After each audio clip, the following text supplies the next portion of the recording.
शीतले त्वं जगन्माता शीतले त्वं जगत्पिता शीतले त्वं जगदात्री शीतलादेविயை நமோ நமः. என் குருநாதர் காமாட்சிதாச சுவாமிகளின் திருப்பாத கமலம் சரணம். குரு வாழ்க, குருவே துணை. நமோ ராகி. இந்த விசேஷமான பதிவு ஏன் அப்படின்னா, இந்த மாதம் 7ஆம் தேதி ஆடி மாதத்திலே வரக்கூடிய பூர நட்சத்திரம் ஆடிப்பூரம். இந்த ஆடிப்பூரத்தின் விசேஷம் என்னவென்றால், திருமணம் ஆன தம்பதிகள், குழந்தை வரம் வேண்டி இருக்கக்கூடிய தம்பதிகள், இவர்களெல்லாம் வழிபாடு விரதம் இருந்து அம்பாளை பூஜை செய்ய வேண்டிய அற்புதமான நாள். அதனால் இந்த ஆடிப்பூரத்தின் விசேஷமும், அதைத் தொடர்ந்து ராகு கேது தோஷம், சர்பதோஷம், கால சர்பதோஷம், அதே ராகு திசை, இவங்களெல்லாம் வழிபாடு பண்ணக்கூடிய அற்புதமான ஒரு நாள் இந்த நாக சதுர்த்தி. 8ஆம் தேதி, 9ஆம் தேதி கருட பஞ்சமி. வாழ்க்கை அடிமையான ஒரு வாழ்க்கையிலே இருக்கக்கூடியவர்கள், சர்பதோஷத்தால் பாதிக்கப்பட்டவர்கள் மட்டுமில்லாமல் ஏனைய அனைத்து தோஷங்கள் மற்றும் பாபங்களால் பாதிக்கப்பட்டவர்கள் ஒரு சாபல்யமான வாழ்க்கையை வாழ்ந்து கொண்டிருப்பதாக நினைக்கக்கூடியவர்களுக்கு விமோசனம் தரக்கூடிய ஒரு அற்புதமான நாள் இந்த கருட பஞ்சமி. இது ஒன்றன் பின் ஒன்றாக வரக்கூடியது. 7ஆம் தேதி ஆடிப்பூரம், 8ஆம் தேதி நாக சதுர்த்தி, 9ஆம் தேதி நாக பஞ்சமி என்று மற்றும் கருட பஞ்சமி.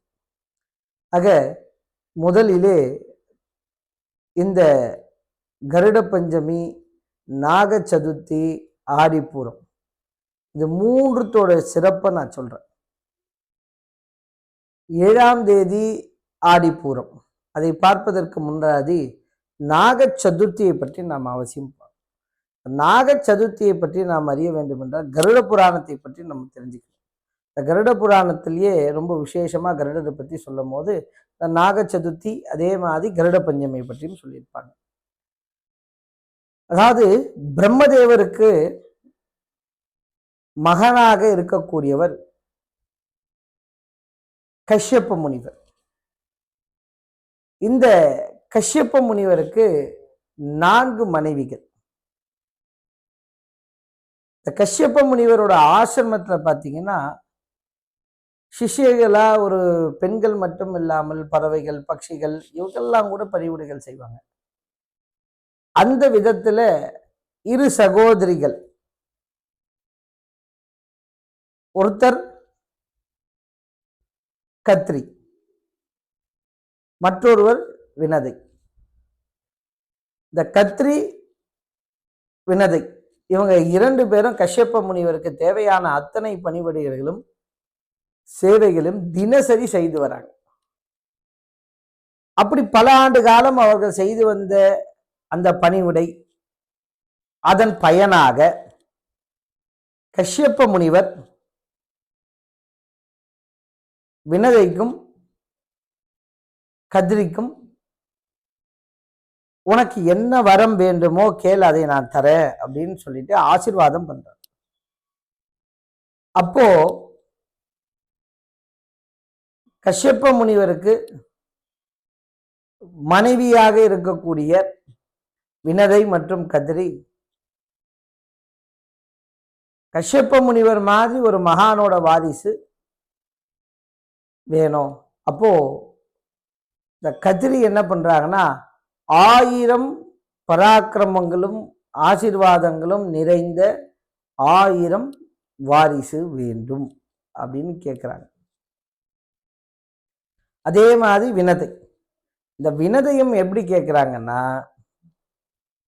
எனக்கு 1000 வாரிசு வேண்டாம், இந்த 1000 பேரை விட விசேஷமாக அவர்களுக்கு இணையான அவரோட மேலான 2 வாரிசுகள் போதும் கேட்குறாங்க.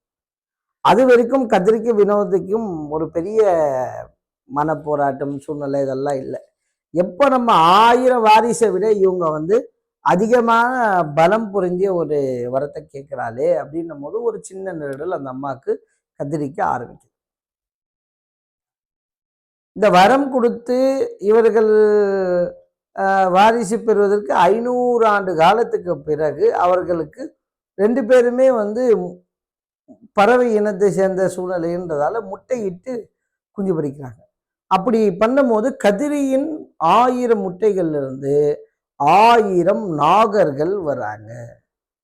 அப்போ கதிரி என்ன பண்றா, இந்த நாகம் இந்த சர்ப்ப குட்டிகளோட அவ விளையாடிட்டு இருக்கா, அவ மகிழ்ச்சிட்டு இருக்கா, அவளோட வாரிசுகளோட அவ இருக்கா. இதை பார்த்த வினதை தனக்கும் நாகங்கள் தான் குழந்தையா வருமா, இல்லை நமக்கு ஏன் இன்னும் வரல,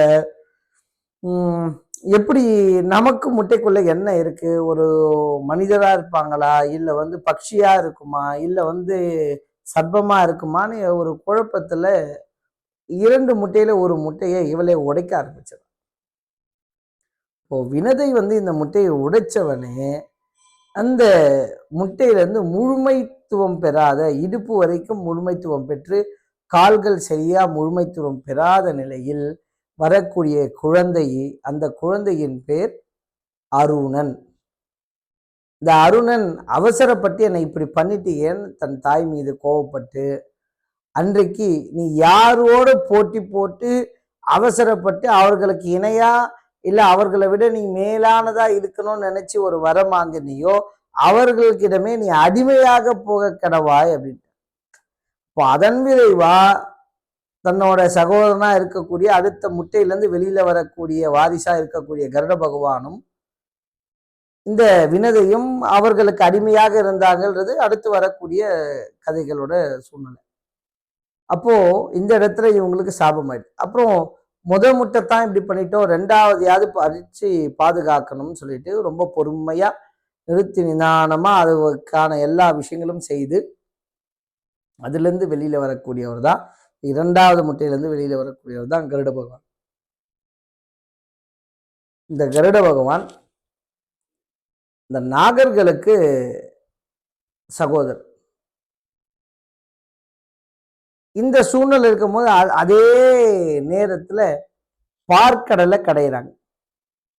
இந்த பார்க்கடலை கடையும் போது பார்க்கடல இருந்து முதல்ல அந்த பார்க்கடல இருந்து வெளில வர்றது உச்சை சிரவம்னு சொல்லப்படக்கூடிய குதிரை.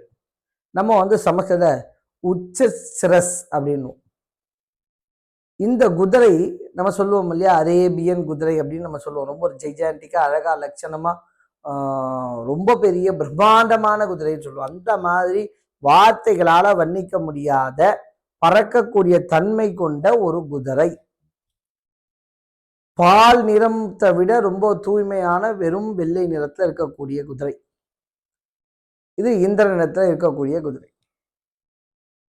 இந்த உச்சை சிரஸ் குதிரைய ஒரு நாள் இந்த கத்திரி வினை கடற்கரை ஓரமா இருக்கும் போது அது மேல பறக்குது. அதை பார்த்துட்டு கத்திரியும் வினதையும் பிரம்மாண்டத்துல மயங்கி நிற்கிறாங்க. அப்போ வினதை எவ்வளோ வெள்ளையா இருக்கு பாரு.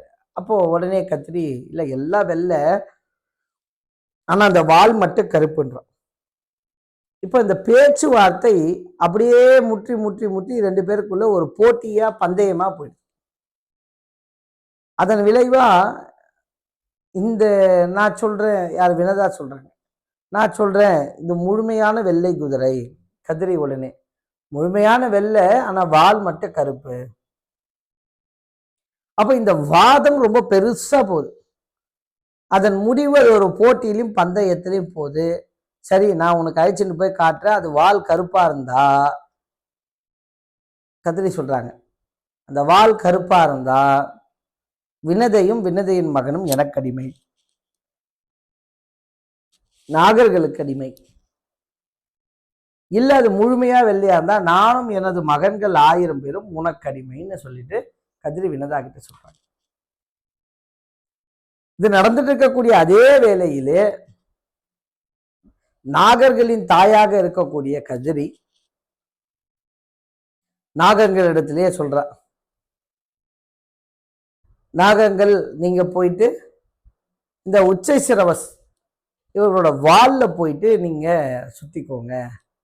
அப்படி சுத்தும் போது தூரத்துல இருந்து பார்க்க கருப்பா இருக்கும். அப்படி கருமையான நிறங்கள்ல இருக்கும்போது நான் இந்த பந்தயத்துல வென்றுடுவேன், அவளும் நமக்கு அடிமையாகிடுவா. அதன் பேரில் சில நாகங்கள்லாம் தன்னோட தாயார் கதிரியின் பேச்சை கேட்கல. கேட்ட சில நாகங்கள் மட்டும் போயிட்டு இந்த உச்சை சிரஸ் அப்படின்னு நம்ம சொல்லக்கூடிய உச்சை சிரவம்னு சொல்லக்கூடிய வெள்ளை நிற குதிரையின் வாலிலே ஏறிக்கொள்கிறது. யாரெல்லாம் கதிரியின் பேச்சை கேட்கலையோ அத்தனை சர்ப்பங்களும் நீங்க சாபம் விட ஆரம்பிச்சிடார். பெற்ற தாய் அந்த நாகங்களுக்கு சாபம் விட்டுறார். என் பேச்சை கேட்காத அத்தனை நாகங்களும் அக்னியிலே பஸ்மமாகட்டும். எப்படி அருணன் கொடுத்த சாபத்தால இவங்க அடிமையாகிறாரு கருடனும் தன்னோட தாயார் வினதையும், அதே மாதிரி பிற்காலத்திலே சர்ப்ப இனமே அக்னிக்கு போறதற்கு கதிரியின் சாபம் ஒரு காரணமாகும். அதை பற்றி பின்னாடி நான் சொல்றேன். ஆக இந்த நேரங்களிலே தாயாரோட பேச்சை கேட்டு சில சர்ப்பங்கள் போயிட்டு அந்த உச்சை சிரவத்தோட வாலிலே ஏறிக்கொள்கிறது. அப்படி ஏறிக்கொள்ளக்கூடிய காட்சியை தூரத்திலிருந்து வினதையும் கத்திரியும் பார்க்குறாங்க. அதை பார்த்தவனே இந்த வினதை ஒத்துக்கொள்ற, ஆமா இது ஒரு கருமை நிற வால் கொண்ட ஒரு குதிரை தான் இந்த உச்சை சிரவம் அப்படின்ட்டு ஒத்துக்கிறா. அன்னிலிருந்து அடிமையா இருக்காங்க. கருடனை வாகனமா ஏத்துண்டு கதிரியும் நாகர்களும் பயன்படுத்தி கொண்டு இருக்கிறாங்க. அப்படி செய்யக்கூடும் போது இந்த குழந்தை பாலகன் கருட பெருமான் நம்ம இந்த அடிமைத்தனத்துக்கு எப்போதான் விமோச்சனம், இந்த விமோச்சனம் பண்ணோன்னா என்ன பண்ணணும்னு போயிட்டு கதிரியே கேட்குறேன்னு சொல்லிட்டு வினதா கிட்ட சொல்லிட்டு போயிட்டு தன்னோட தாயார் வினதா கிட்ட சொல்லிட்டு போய் கதிரியை கேட்குறேன். நல்லா யோசிச்சு பார்த்த கதிரி கருடன் கிட்ட சொல்றாங்க, இந்திரனிடத்திலே அமிர்தமானது இருக்கிறது. ஆக அந்த அமிர்த கலசத்தை நீங்க எடுத்துக்கொண்டு வந்தீரானால், அமிர்தத்தை பெற்று வந்தீரானால் நான் உனக்கும் உன் தாய்க்கும் முழு சுதந்திரம் விடுதலையும் தரேன். இந்த அடிமை வாழ்க்கையிலிருந்து விடுபட்டு அப்படி இருக்கக்கூடிய காலகட்டத்திலே கருட பெருமானும் இந்திரலோகம் சென்று அங்க இருக்கக்கூடியவர்கள் எல்லாம் வென்று இந்திரன் கையிலே இருக்கக்கூடிய வஜ்ராயுதத்தையும் வெல்லக்கூடிய அளவிலே ஒரு பெரிய போரை நடத்தி அதை வெற்றும் பெற்றுள்ளார். பெற்ற பிறகு தான் வென்ற அந்த வஜ்ராயுதத்தை திருப்பி இந்திரனிடமே கொடுத்து நடந்தவை அனைத்தையும் சொல்லி, நான் உங்கள் பெயருக்கோ பட்டத்திற்கோ புகழுக்கோ வரவில்லை, எங்களோட இந்த அடிமைத்தனமான வாழ்க்கையிலே என் தாயை காப்பாற்ற வந்தேன் என்று ரொம்ப கண்ணியமாகவும் சூழ்நிலையிலும் இந்திரனிடத்திலே எடுத்துரைக்கும் போது இந்திர பகவான் மனம் உருகி, தாயின் மீது கொண்ட பக்தியின் காரணமாகத்தான் இத்தனை செயல்களும் நீ செய்தியா என்று கேட்டு தன்னோட தாய்க்கும் அவருக்கும் ஆன விடுதலைக்கான ஆசீர்வாதமும் அவர் கேட்ட போல் அமிர்தத்தையும் கொடுத்து அந்த வஜ்ராயுதத்தை திரும்ப சமர்ப்பித்த அவருடைய அந்த கருட பகவானுடைய அந்த பெருந்தன்மையையும் அந்த சிதையும் பக்தியும் கண்டு அவர் கேட்ட அமிர்தத்தை கொடுத்து அனுப்புகிறார். அவ்வாறு அந்த சொர்க்கத்திலே சண்டையிடும் போது அந்த உச்சை சிரவம் சொல்லப்படக்கூடிய வெள்ளை குதிரையும் அவர் கண்டுவிடுகிறார். அது வாளானது மிகவும் வெள்ளை நிறமாக இருக்கிறது. ஆகையால் கதிரி செய்த சூழ்ச்சியையும் அம்பலமாகிறது. இதை பற்றி தன் தாயார் வினதையிடம் சொல்லி நடந்தவையெல்லாம் சொல்லி இந்த அமிர்த கலசம் கொடுப்பதற்கு முன் தாயை சந்தித்து விட்டு போவதாக கருட பகவான் அவ்வாறு அவர் சென்று தன் தாயிடம் சொல்லும்போது கூட, நாம் ஏன் இவர்கள் கொடுத்த வாக்கை காப்பாற்ற வேண்டும் என்று கருட பகவான் தாயிடம் கேட்கும்போது, நாம் ஒருவருக்கு கொடுத்த வாக்கை உயிர் போகக்கூடிய சூழ்நிலையும் நாம் காப்பாற்ற வேண்டும் என்று அறிவுறுத்தி உள்ளார் வினதை. அதன் பேரிலே கதிரியிடம் இந்த அமிர்தத்தை கொடுத்து தன் தாயின் அந்த ஒரு அடிமை வாழ்க்கையிலிருந்து விடுபட செய்கிறார். அது மட்டுமல்லாமல் கருட பகவானும் அன்றுதான் விமோசனம் பெற்று அவர் பிறந்த திதியாகவுமே இந்த பஞ்சமியை நாம் பூஜை செய்கிறோம். அது மட்டுமல்லாமல் இந்த வாழ்க்கையிலே இதையெல்லாம் போதும் என்று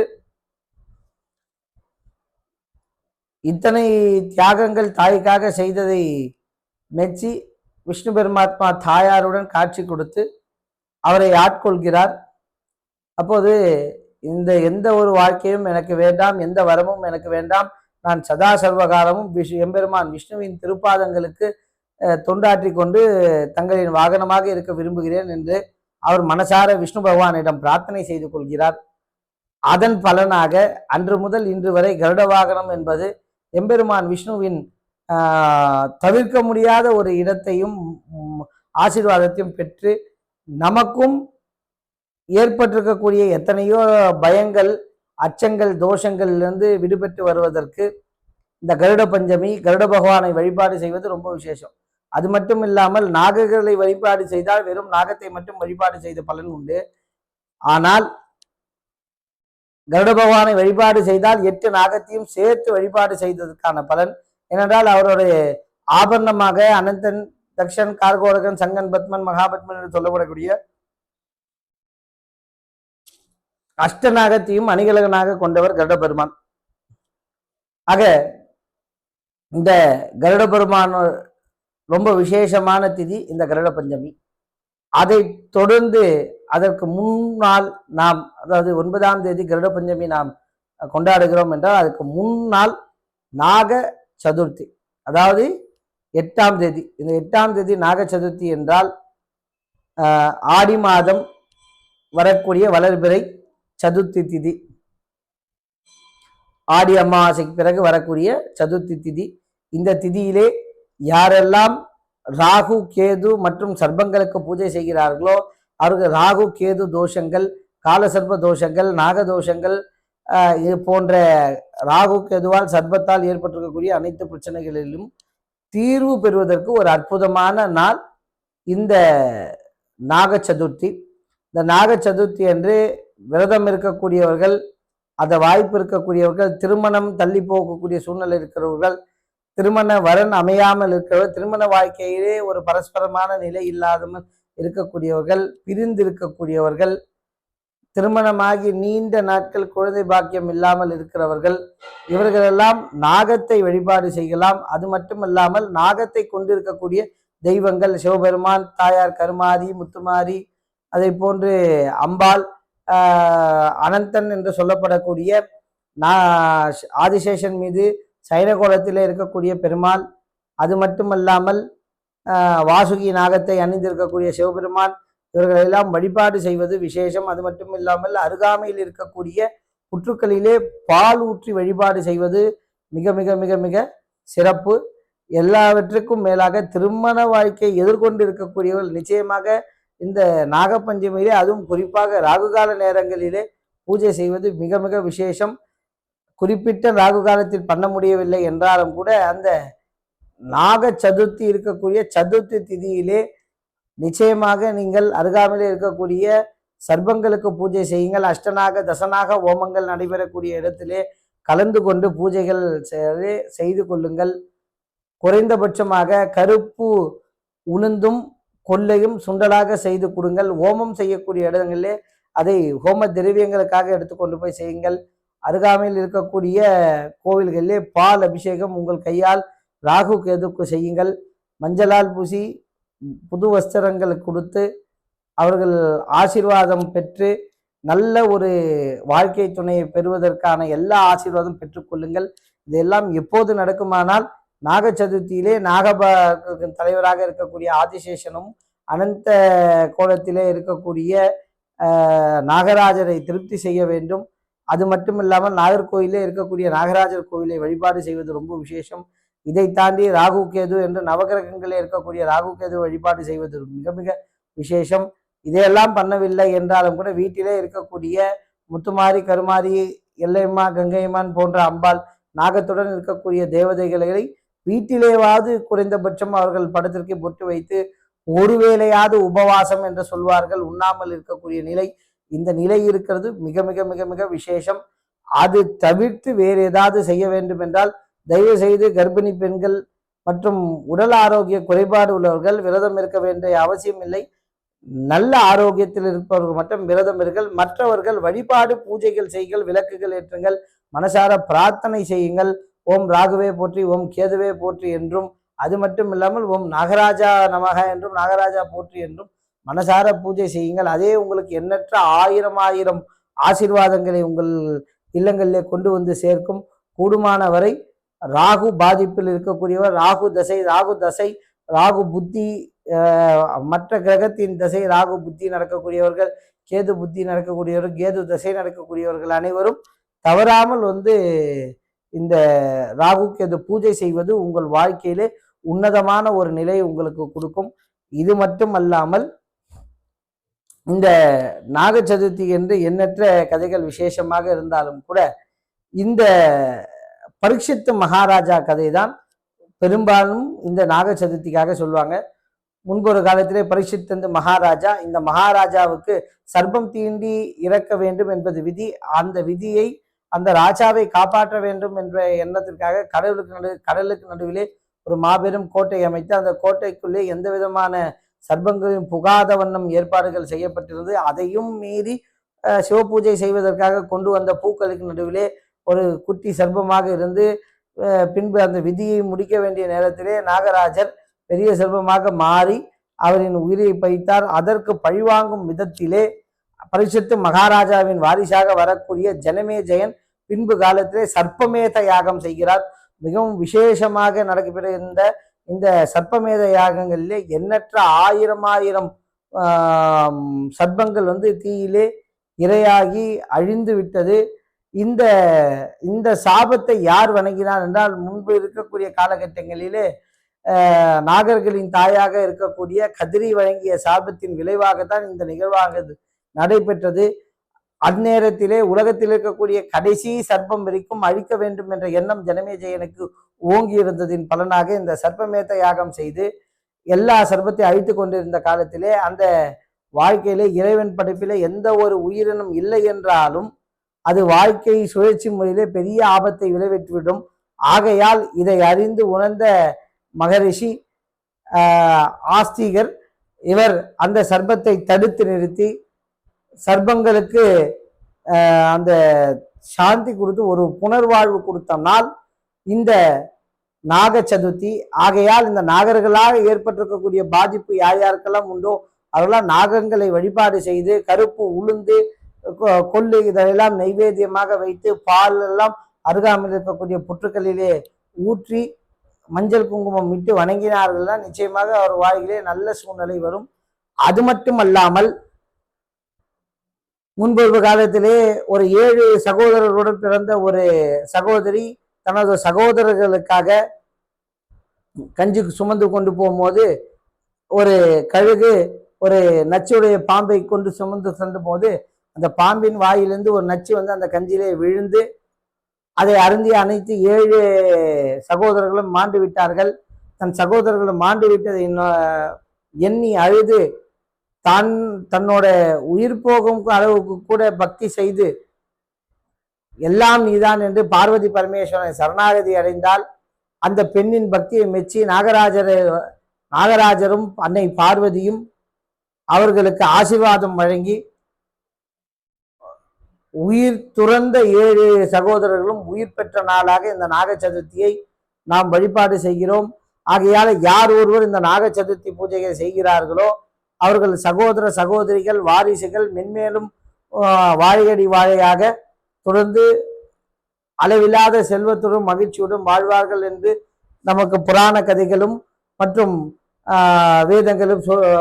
வேதங்கள் இதிகாசங்கள் எல்லாம் சொல்கிறது. அது மட்டுமல்லாமல் இந்த நாக சதுர்த்தி கருட பஞ்சமி நாக பஞ்சமி தினங்களிலே நிலத்தை உழக்கூடாது, மரத்தை வெட்டக்கூடாது என்று சொல்வார்கள். காரணம் என்றால் நிலத்தை உழவும் போது இந்த குறிப்பிட்ட நாட்களிலே மிகவும் விசேஷமாக நாளாக கருதப்படக்கூடிய இந்த நாக பஞ்சமி கருட பஞ்சமி நாக சதுர்த்தி இந்த தினங்களிலே நாம் உழும்போது நமக்கும் தெரியாமல் சர்ப்பங்களும் அதோட வாரிசுகளும் அழிவதற்கான வாய்ப்புகள் மிக மிக அதிகம்.